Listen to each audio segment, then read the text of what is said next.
Oh, my bad. I didn't know there was a line. I wouldn't recommend going in there, but you better hurry up. The episode's coming on.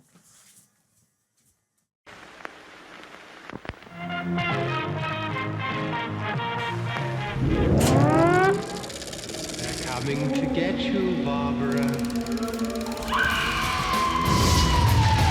This time on Graveyard Carz, the A-100 Little Dead Wagon makes its way through the shop after Mark signs off on the metalwork. Will preps, primes, and paints. But what color will he paint it? What color? Same color the whole car is going, black. Despite the rush for SEMA, progress in the shop continues with Mark's 1970 Charger as the team installs a new floor pan. Mark tests Will's knowledge and his patience. He says this pan's ready to go into my 1970 Dodge Charger 440 automatic. Absolutely. 27 blue, white top, white I said track, absolutely, 6 like right when we started. All right. Finally, new and essential parts arrive for the A-100 build. But before they can be installed, Mark must decide what color the Little Dead Wagon will be wearing to SEMA. We could fancy it up down here just because. No, I want a solid black. In Springfield, Oregon, Mark Warman, together with his skilled ghouls, It has been established that the unburied dead are coming back to life. bring classic Mopar muscle cars back from the dead to look like they did the moment they left the factory floor.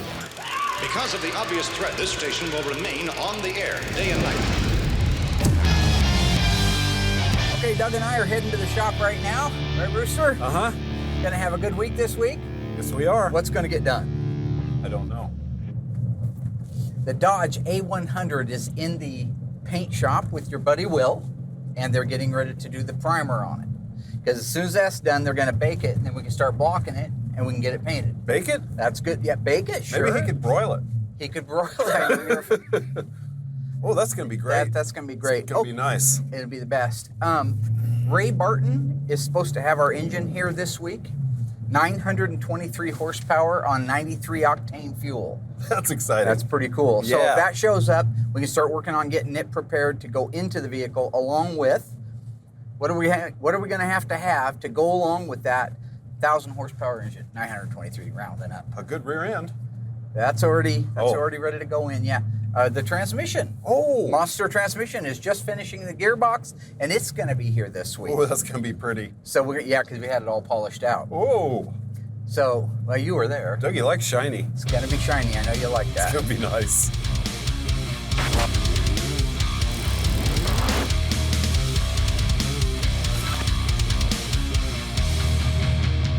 Right now we have Mark's 1964 A100.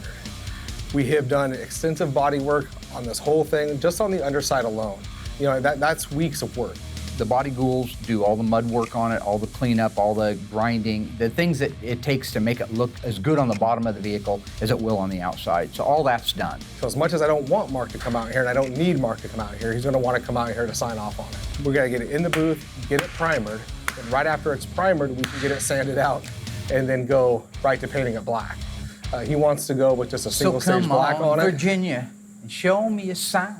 Send up a signal, I'll throw you a line. Can I not do the it? stained glass curtain you're hiding behind never lets in the sun. I love reciting lyrics, driving down the road in your car. So yeah, it's a bit of a habit for me. Now lately I've been listening to Billy Joel, who I call Billy Joe. Only the good die young. Is there any way when I'm doing my OT? Billy Joe, glass houses. Billy Joe. Okay. So it's Billy. Billy Joe. Let's look at this thing. Billy Joe.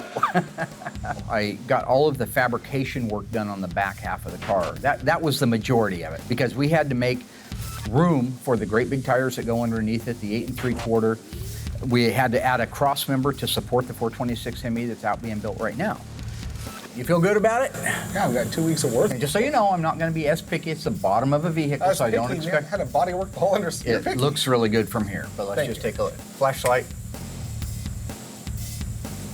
Oh, you actually had one. Okay. Oh. Okay, back down in there, if we could put a little bit of panel bond, there's a little bit of deterioration. No big deal, can't see it, it's already been blasted, rust is inhibited, if you will, but we do need some down in that area there. So all of that metal work is done. We even added some gussets, some cobweb type gussets, so it has a cool look to it. Look at these, look at these gussets. These are beautiful. My own little idea there. I won't need that from out here, I don't think. Go ahead, hold on to that. I don't think, I mean, how much longer are you signing off on stuff? Look at that. Yeah, I know, I did it. Those are so cool. Yeah. I built Dragula. I call it Dragula. It's Dragula. No, you didn't build it, you started to, then tapped No, out. I built the complete thing, and then I had to sell it so I could fund my show, which you happen to be riding along on the coattails of for free, so you should show some respect. I do. The whole motivation behind this vehicle is I grew up in an era where there was just cool stuff that they don't have today. I'm a big George Barris fan. All of you guys out there that have ever watched Batman, the original series, he built the Batmobile. The Munsters, he built Grandpa Munster's Dragula and the Munster coach. And I mean, the list is long. You'd have to spend some time. He's an amazing artist. In that era and in that spirit, a guy named Bill Maverick built out this Dodge A-100. So he put a Hemi in the back of it, put fuel injection, Hillborn fuel injection on his, and he did wheel stands up and down the quarter mile with it, and it was called the Little Red Wagon, Bill Maverick's Little Red Wagon. So this is going to be Mark Warman's Little Dead Wagon. We're going to just play off of it. It's a total homage to him. Anyway, I put gussets on it, these cobweb George gussets. did. I bought them, Yes. and I told him where to put them. Yes, you did do that, yes. Right at this point, you have no work into the car. I have no work into it, so who fabricated the entire thing? George. No, George did what I told him to do. I was in here doing a lot of the work myself. Ray Barton's building the 426 Hemi for it, so it's going to be somewhere around 1,000 horsepower, which is ridiculous because it'll never even get a bite with those tires on the street, but it'll look cool and it'll sound cool. Monster Transmission down in Florida, they're building the transmission out to be able to hold that horsepower. The rest of it, we've just been piecing together a little bit at a time and getting our pieces ready to go on it, so once Will is all done with the paint work on it, we're able to bolt it back together and hopefully make it to SEMA this year. Okay, so you like this, the abrupt feel right there? It's not abrupt.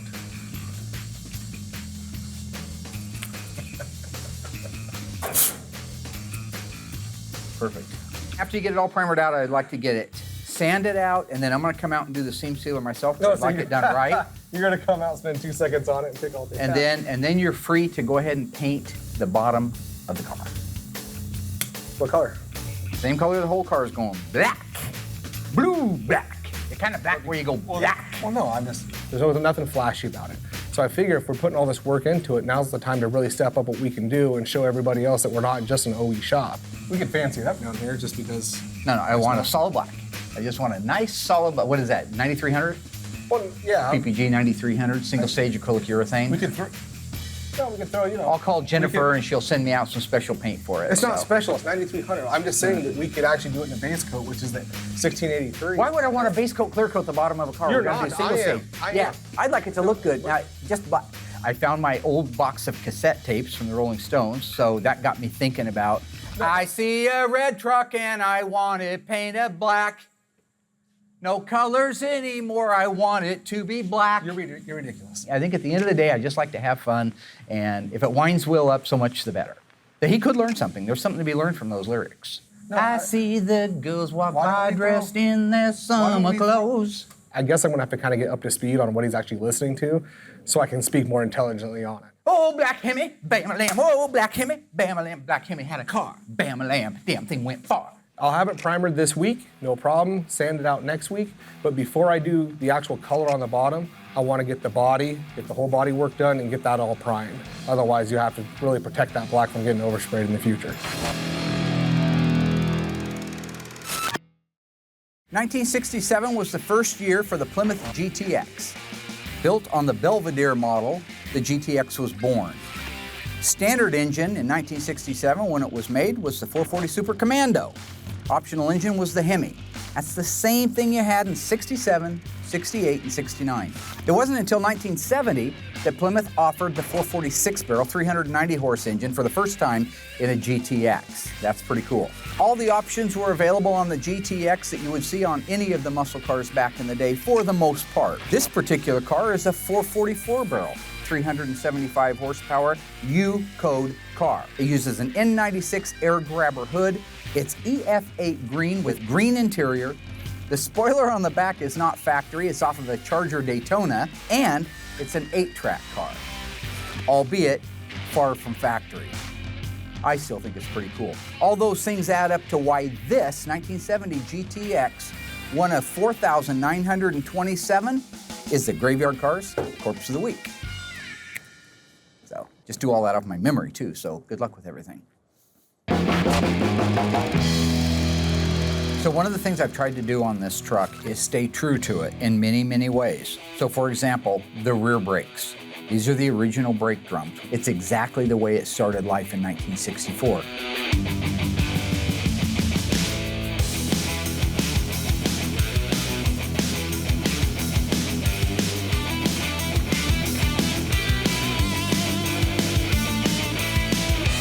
Doug has been doing a phenomenal job on everything. He's thorough, he takes his time. So the work that he's doing right now is the best we've ever had turn out of here. Done one time, and one time right.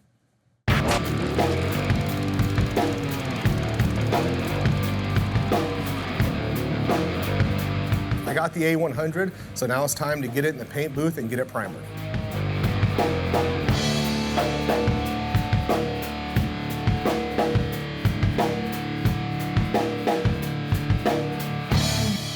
Primer work looks pretty good, couple little things to fix, nothing major, but at this point we're ready to block it out and get it ready for pre-paint.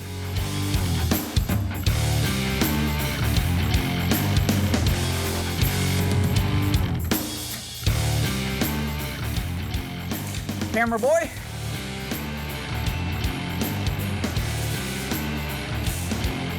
Mary. Hey, Alice. So the 1970 Charger RT, I bought that car as a used car, and I had a client call up and he was very interested in the car. It's pretty amazing when you look at that it's a B7 blue. It's a 70, so that's a good one. It's a real RT. Numbers engine, numbers transmission, fender tag, white interior, white top, air conditioning, AM 8-track, 6-way seat. It's just a really neat car. It's the kind of car that is collector value, what I call a blue chip investment car. So this gentleman did want us to build the car for him, and we made the deal, but subsequently he had reached out to me not long ago and said he was having some health issues. He wasn't sure he'd want to be able to ride out the full time of our agreement. So I just wrote him a check back for what he had invested in it, and so technically it's my car right now. Cindy! Chanel! Will? Yeah. Must not have been able to hear very well in there. I can hear pretty well. Yeah. My understanding from our friend Bam Bam Rubble, that's one of our body men, Bam Bam. He says this pan's ready to go into my 1970 Dodge Charger 440 automatic. Absolutely. B7 blue, white top, white interior, AMA. I said track, 6-way absolutely, seat. like right when you started. All right. What I don't see here right off the bat is weld-through primer. Can you explain that to me? Well, it only has to go in the front and the back. Yes, yes it does. Now see, he's learned that. But I don't see it on the front of the back. Right, before he actually puts it on, I want you to sign off on where we're at right now. Because the primer might hide something. Right. Okay. Can we flip it over and make sure that there's weld-through primer on the back side? Well, there probably isn't. If it's not on the front, there's probably none on the back. I want to make sure there's weld-through primer there. So If I told you it's not here now, it's not on the underside. why wouldn't it be? It'll be, when that thing goes there, So you're it'll be saying all it's ready. not back here? I doubt it. And you're really smart. Well, wait, you said you signed off on all this. Why are you guessing? Yeah, it's back there. Yeah, we can flip it over. Oh, you want to go that way, lefty? Okay. All righty. Let's just now we gotta look at there now. Yes, you're right. You're partially right. There is some weld-through primer here. I don't see anywhere we're going to be. What do I want to say? It will. Welding through. We need weld-through primer. It on will be everything. there. It will okay. be there. All right. It'll be there. What's the center measurement on the I didn't measure holes? it. Let's just see what old Mr. Tape Measure has to say. 2 inch on center, inch and 7/8, inch and a quarter. Decided, oh no, that's 2 1/4, sorry. 2 1/4 inch on center. We may flip it back over. You notice he spot welded this into place like he's supposed to? Help me out, I don't see so good. What is that thing for? Emergency brake. Okay, holder. Oh, it's the guide for the emergency Yeah. brake? Well, what in the whiskers are these? That's where the seats bolt in. Oh, we're doing those kind of seats where they bolt on the side of the tunnel? Yeah. Well, then what are these holes for? The braces go across here. No, these are actually where Oh, the those are the seat seats, goes. yeah. These are the seat belts. That's what I said. And this little critter up here? What would you do with that little rascal? Could it be for a speedometer guide? Let's flip it back over. I want perfect. So I'll be able to work with them on that, sign it off, and they can start welding that thing up. Okay. Everything looks like it's ready to go. Oh, he did do some here, it looks like. Yeah, there is some weld through on there, but this needs weld through on there. Okay. So why don't you tell me something? Center console 3-piece brackets. These are my original ones that came out of the car. How do you know those are located in the proper place, that they got transferred correctly? And how do you know that they are straight up and down to the rest of the car? Because we've already put the console on it. That's it. You did? I did. You mocked the console on there? Yep. Oh, well. By all means, can I see that? Where'd you put it? It was sitting right over here. Oh, Oh, yeah. thanks, Addy. Here comes Bam See? Bam. There you go.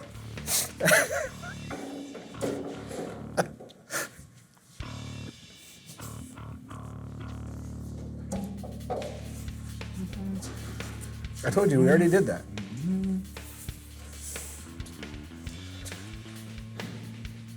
It's really, really close. They may end up having to shim underneath this one like a 16th. It won't matter once the carpet's on it. It actually looks pretty darn straight. So everything is welded in place. All the transfers have been made. The holes, the provisions for the plug welds are in place. Would you feel at this point that is ready to go into my 1970 Dodge Charger RT 440 automatic 727 torque flight, bucket seat, white interior, white top, white C-stripe, not a Bumblebee, air conditioning, 6-way seat AM 8-track car. When we started this, I already told you it was ready to go in. Yeah, I know, but I've So already I noticed need a to hear couple it of again. problems with it. You didn't so. notice any problem. Well, Where's your magnifying why glass? don't you be a lamb fry and go grab I'm us? not going to be a sheep testicle. Would you be a little buddy and go get us some weld-through primer and spray on that? Because that does underlap underneath. We're good. Was there a reason that you didn't want to put some on here? I just wanted to get your attention, I think. Okay. Yeah, good. You're learning how to lie like your boss. Very good. Very good. Go ahead and put your stuff on this. All right.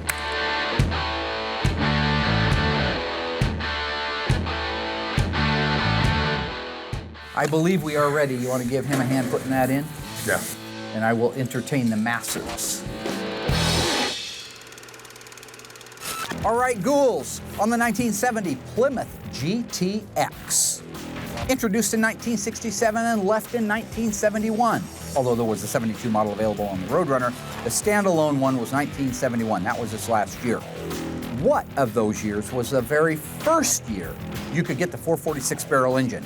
Was it 1969, 1970, 1971? If you think you know the answer, stay tuned after the break. I'll let you know how you did. Should have done pretty good since it was a Corpse of the Week car earlier, which would just mean that you either weren't paying attention or you tuned in late. Either way, it's the wrong answer. See you after the break.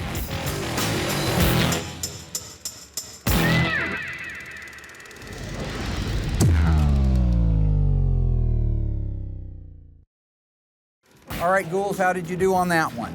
The question was, what was the first model year that the 446 barrel was available from the factory on a Plymouth GTX?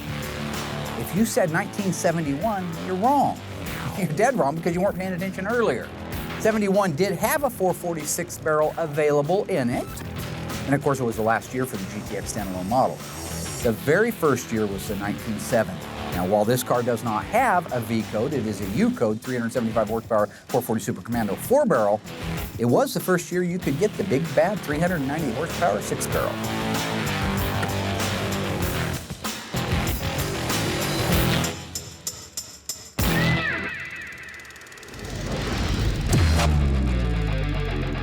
So one of the things we're going to do on the A-100 is the truck is going red, which they're working on right now. Then we're going to put stainless on the inside of the bed, around the wheel tubs, and we're going to line the insides of the bed panel. And then on the floor, we're going to put oak wood, which we got from our friends at Yogi's? Yogi's. I'm kind of like Yogi, and you're like Boo Boo. So right, here we go. Our little friend Yogi. If you want to open that, the ends of that. So this is going to be our hardware. Poor cousin Dougie. When Dougie was about 19 years old, a friend of his bought a brand new Suzuki RM370. It's a fast bike. Now, Doug, when he was a kid, he took off across the field one day on that RM370 and hit a little berm. He flew 20 or 30 feet in the air, came straight down and did a pile drive with his head into the ground and then just flopped over. He got up. The motorcycle was running. The motorcycle was still running. Am I right about that? Yes. Motorcycle was that's still correct. running. As soon as he picked it up, the motorcycle died, right? Yes. So he had to push it home. I need a pair of pliers. He got home. Well, go get him. Okay, thank you. You're welcome. I'll finish this story my way. I mean, truthfully. Yeah, just hold that thought. Okay, I won't tell him the rest of the story. So as soon as he takes off, pushes the motorcycle back home, he gets home and he's sick to his stomach. And he starts throwing up. In case you're wondering, that's called a concussion. Doug decides, man, I don't feel good, I better take a nap. That's exactly what not to do when you have a concussion. So he went to sleep, woke up the next day, and he's never been the same. So you say whatever you want, but something wrong. Hold that thought. Oh, hey, Doug. Hi, Mark. I got some pliers. Good, I told the rest of the story. They'll come in really handy. Oh, look at that. Beautiful, beautiful. Oh, that's nice. Cannot wait to put that on. Wow, it's all polished. That's gonna be beautiful. Uh-huh. You guys see that? It'd be beautiful. It's like a truck bed Awesome. floor, huh? Well, I didn't get to hear the story. I had to go look for Oh, tools. it's just what happened is when you knocked yourself out on that motorcycle and you went home and you started feeling sick, so instead of going to the doctor and staying awake, which is what they say to do in the event of a concussion, you went ahead and took a nap all night, right? I was tired. Didn't feel good. You slept all night, right? Uh-huh. Uh-huh. Sure. How'd you feel the next day? Great. Different? Yeah. Who knows what you would have been if you hadn't been in that accident? You could have solved cancer. Motocross racer. Or a motocross racer, yeah. Yeah. I mean, they're the same thing. Guy that solves cancer and a motocross racer, yeah.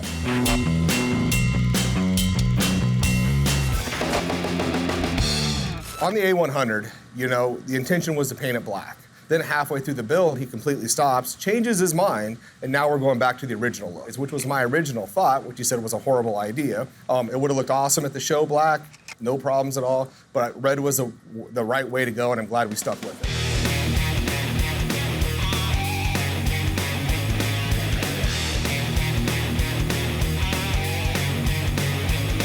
So I have about 3/4 of the A-100 painted, the cab, a bedside. I know a lot of times you'll just paint the whole thing, but it's such a time crunch this year, it's real time. We're that far behind, so if it's ready, I just paint it.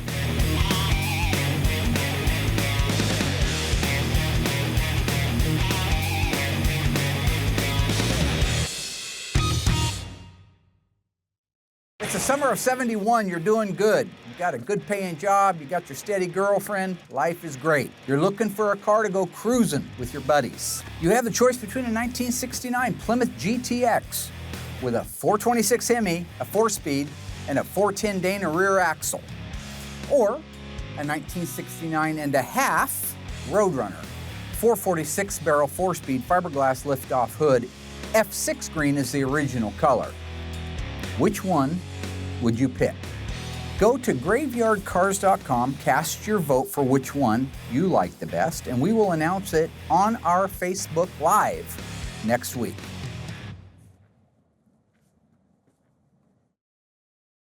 So far, Mark signed off on the A-100's metalwork. Will primed the Little Dead Wagon and began the paint. Cousin Dougie built out the rear brakes. And Mark and Dougie unboxed some critical pieces for the A-100. Still to come, the ghouls install the new floor pan in Mark's 70 Charger. Will blocks, paints, and clears the Little Dead Wagon before moving it into assembly. Finally, the most critical piece to the A-100 build is unboxed. Well, we don't usually mess around with the hypo stuff, but that's crazy. The custom-built Ray Barton Racing 426 Hemi.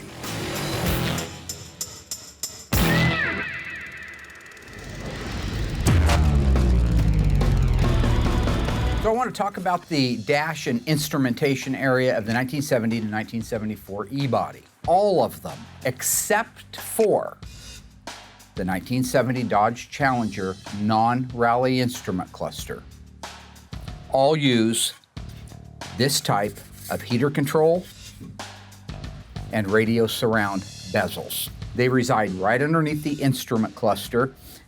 If you're on the left-hand side, I'm speaking backwards, your heater control switches would be in here on your left-hand side, and on your right-hand side, your radio would protrude through here. If you have an AM 8-track, which is available only in 70, this drop-down is the provision for that lower part of the deck to come protruding through, and this hole right here is what accommodates the selector to go from track to track. Take a look at these two units. The one above has the correct texture on it. It's in nice shape, it's shiny, it looks the way it's supposed to. The one on the bottom, while it's not broken, is missing all of its texture. If you look carefully here, you can see me flaking it off. That texture comes off over time and it begins to look like this one right here. So when it comes to doing a rally instrument cluster conversion on your 70 to 74 E-body, or if you're just restoring one, you're gonna wanna replace these parts. It's easier and it's cheaper to buy the new ones versus sending this out and having it replated. Because these are perfect reproductions of the originals, but they already have the chrome work. They already have the highlights with the white. They're new plastic, not old brittle plastic that's prone to break. And now you know a little bit of something about E-body instrument cluster bezels. Dash bezels, surrounds. Tony calls them dash trims. I don't know why. But see, he wrote it right here, dash trim. I don't think Chrysler called it that.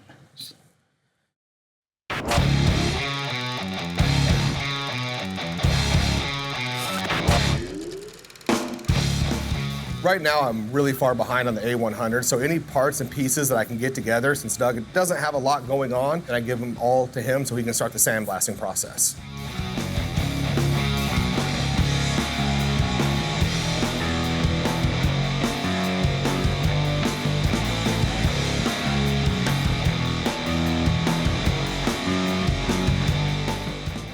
Now that I got the hinges back, I can check that off the to-do list and I can get them painted and move forward with the A-100.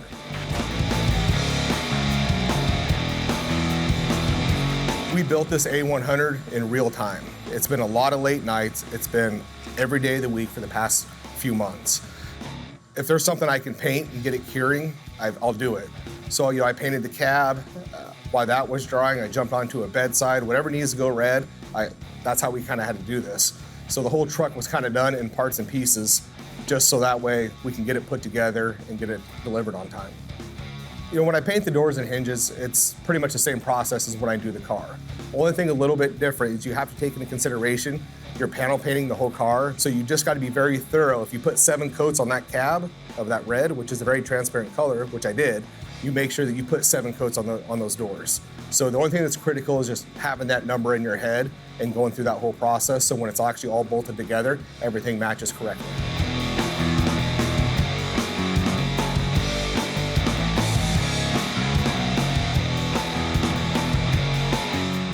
I got the inside of the bed completely painted black. Came out great, just like we were hoping. Now that that's done, I can jump over and wrap up the paintwork on the last bedside.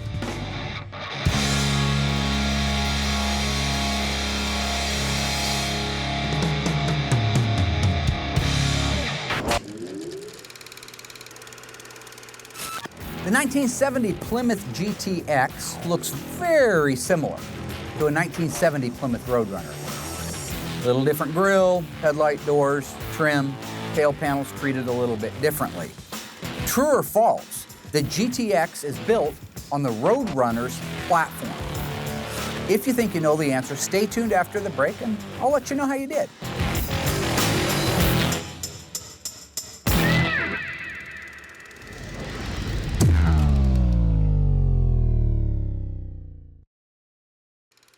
All right, my ghouls, how did you do on that one? You're gonna learn a little bit about the 70B bodies. If you guess that the 1970 GTX was created from the Roadrunner platform, you'd be incorrect. It was built on the original base model Plymouth Belvedere. Would have had the first 2 digits of the VIN number as RL. Then you move into the RM cars, second digit being an M, guaranteed you had a Roadrunner. If you went to an RS, you had the GTX. That's what the Gentleman's Muscle Car's first 2 digits of the VIN was. And just additionally, if you were to have a sports satellite in 1970, it would be an RP for the premium price class. So, class is adjourned.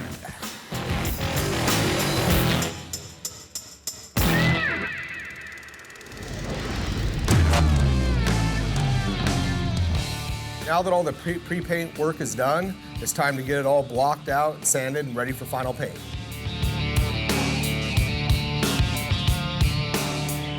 Now that the truck's all blocked out, it's time to roll it in the booth and get the final paint work done.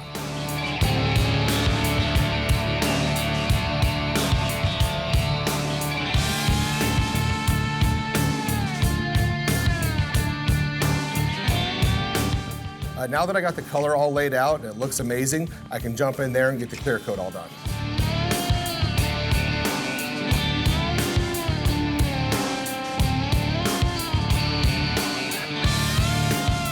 I'm gonna let that cure for a little bit. Once that's done, I'm gonna start the cut and buff process and then get it over here for assembly. Will, I have a question for you. Just getting ready to put this in. And you did really good on the tutorial earlier. This big old ugly thing here, what do they call that thing? It's a torsion bar cross member. Torsion bar cross member, that's right. If you know the answer, just shoot it right out I just there. did. Okay. But you get mad when people My finish your cousin Vinny. sentence. Remember? That was from my cousin Vinny when he was You get talking about mad the at Doug, dirt on don't the you? screen. And he said, and what do we call these little things with leaves all over them? Bushes? Yeah. What is this right here? It's a rail. What? It's your frame rail. It's frame rail. Is it a right or a left frame rail? Go ahead. Right. Yeah, very good, very good. And then what do they call this little critter over here in the corner? That little fella. I don't know what that What do we piece is call him? called. Okay, we call him a baffle. Yeah, right-hand toe baffle. So that's okay. wasn't- So this is the torsion bar crossmember. The torsion bars actually go through here, all the way up to the front and intersect with the lower control arm. And then the bar twists like this. That's what makes the front suspension on a Mopar. Doesn't use a coilover shock at the front. A lot of times, this is rotted completely out. Half the cars out back, they're rotted completely out. This one is super nice. So you see that it's got black stuff down in there. That's an epoxy that we put over the bare metal to keep it from rusting.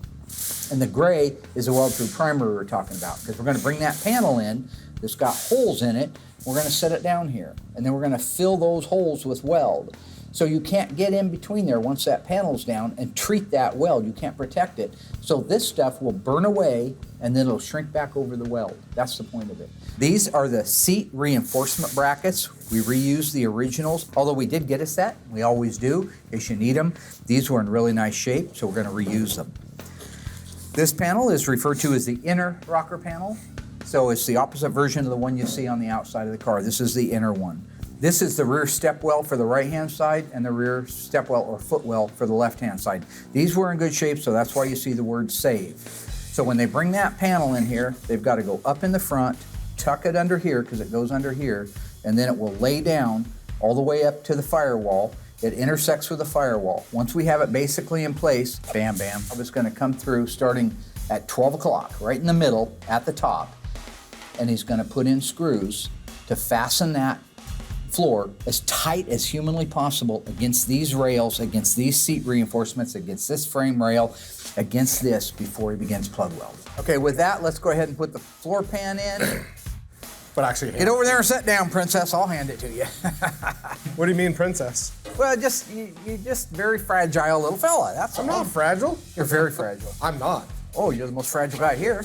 There you go, Merritt. There you go. There you go, princess. Forward, back, tuck under. Nice. There you go. All right. There we go. Beautiful. All right, Will, good job. Getting a little better all the time, getting to a point where I can sign off on my body shop so I don't have to be here all the time, because someday... You're not here all the time. I'm here all the time. I will let you guys get back to what you were doing. Camera boy 1, camera boy 2, good job. I will be up front. So I'll just walk out all cool. I don't know. I'll act like I heard something. What? Did somebody say? The first goal is to make sure the mating area where the step well meets that new floor pan are tight. You don't want gaps in there and fill those up with weld. You lose your strength. They need to be sandwiched tight.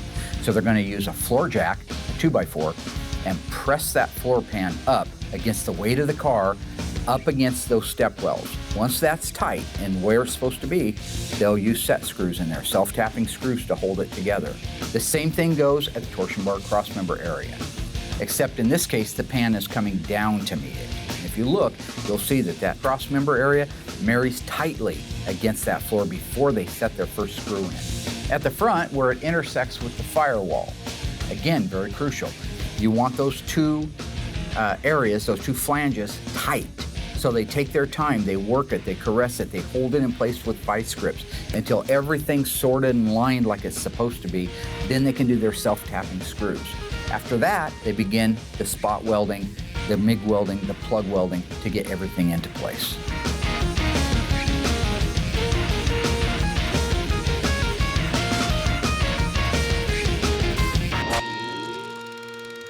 Now that they have the floor pan installed in my Charger, Will can get the A-100 over to the assembly shop.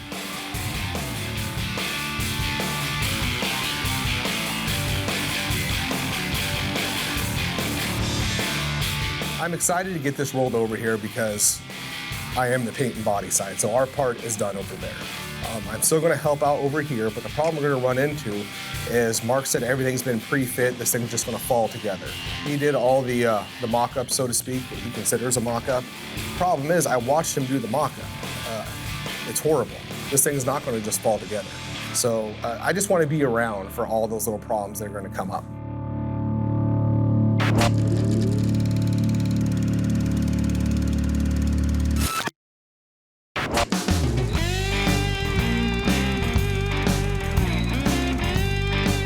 So I am standing here with the crack shot team of my best friend Dougie and Will. We are getting ready to open that pallet right there, that crate. The engine that is in there just got here from Ray Barton Racing. They built the 426 Hemi that's going into Little Dead Wagon. So we went to Mark a year ago with a plan. He signed off on it, wanted to do it, and then put it on the back burner because we always do a pull through.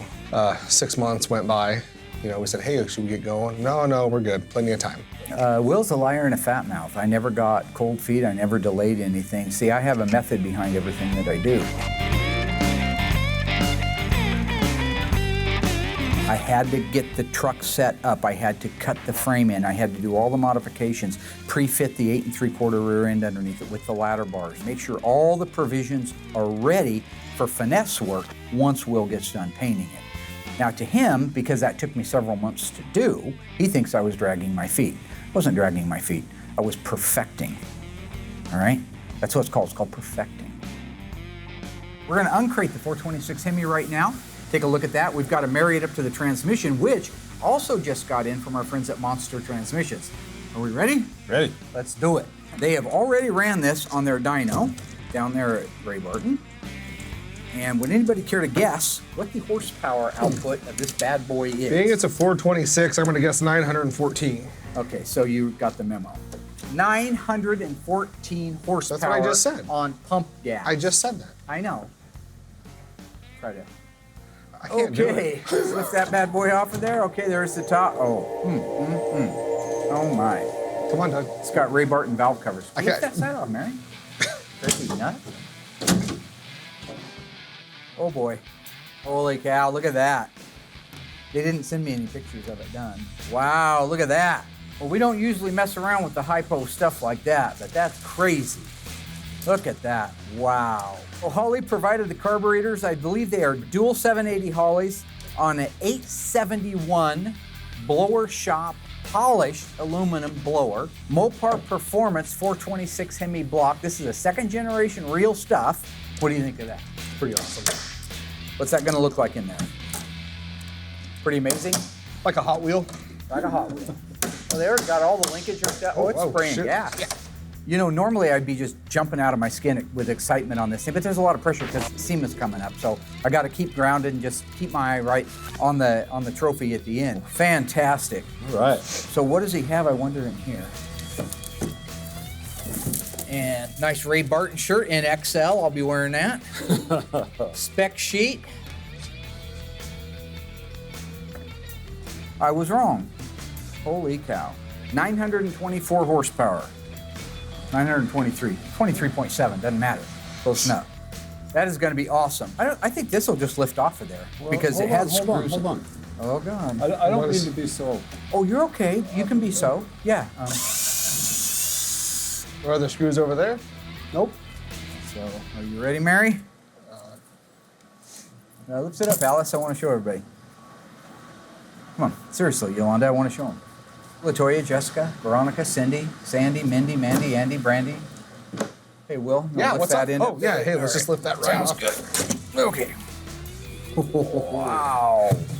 I had polished a case, a 727 Shorty case, sent it off to the guys at Monster Transmission down in Florida. They did a beautiful job. I'm excited to get it opened up along with the crate, find out exactly what we have, what we're going to need, because even though I'd love to be dancing around singing about how awesome it is to have this stuff, there's still going to be 100 things that need to be found and sourced last minute to be able to get it in the truck and get it running under its own power. I believe it's a 3500 stall converter. I'll double check, but I believe that's the case. That way it can be up to around 800 or 900 horse before it engages and flips the truck over backwards. It's gonna be the best. That's a good thing. Yeah. Yeah. Yeah, we're gonna die. It's momentum. Ooh, look at that. Beautimous. What is that? I guess that's a factory marking, huh? Crazy. Wow. Boy, that is gorgeous, isn't it? I believe you're gonna see one of the most amazing throwbacks to one of the coolest trucks ever built, and brought to you by your friends at Graveyard Carz. Well, and Ray Barton Racing and Mopar had something to do with it. PPG gave us some paint. Monster Transmission built. I'm not taking all the credit. There were a lot of people involved. Just my friend Ron Jenkins gave me a bunch of the suspension pieces for the back of it. Basically, I didn't do anything.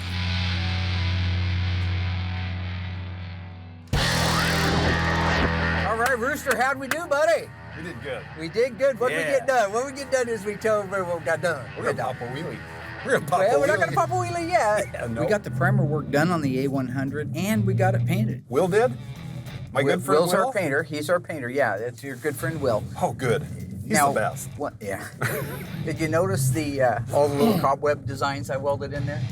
Pretty cool. You thought I was crazy back in the day? Yeah. Taking my time, getting those little things welded in. Little details like that. Little details like that looks Wow. pretty cool. We literally have just a couple of weeks before SEMA. You get that, Ooh. right? Yeah. So Ooh. a lot of, well, hate to surprise you with that. We've only been talking about it for 5 months, so I know it can be still a Well, I'm a surprise. little slow. That's okay. What do you think of the Ray Barton Hemi? I love it. I love it. 923 That is so cool. horsepower, polished dual Holley 780 carburetors.